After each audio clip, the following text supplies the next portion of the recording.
حضرت ابو بکر صدیق رضی اللہ تعالیٰ عنہ فرماتے ہیں، جس پر نصیحت اثر نہ کرے وہ جان لے کہ اس کا دل ایمان سے خالی ہے۔ تمہیں اس دن پر رونا چاہیے جو نیکی کے بغیر گزار دیا۔ جو اللہ کے کاموں میں لگ جاتا ہے اللہ اس کے کاموں میں لگ جاتا ہے۔ مجھے نئے کپڑے میں دفن نہ کیا جائے۔ نئے کپڑے کے زیادہ مستحق وہ ہیں جو زندہ ہیں۔ اگر تو گناہ پر آمادہ ہے تو کوئی ایسی جگہ تلاش کر جہاں خدا نہ ہو۔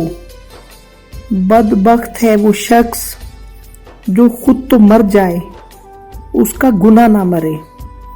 جیسے کوئی ایسی برائی کا کام کرتا ہے جسے اس کے وارث جاری رکھیں۔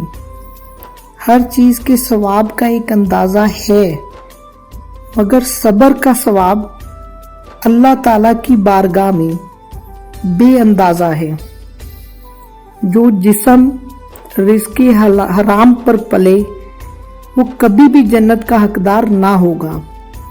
اللہ تعالیٰ سے درخواست ہے کہ وہ ہمیں اتنی توفیق عطا فرمائے کہ ہم اس کی نعمتوں کا شکر ادا کریں اور آخرت کی سزا سے خوف زدہ رہیں۔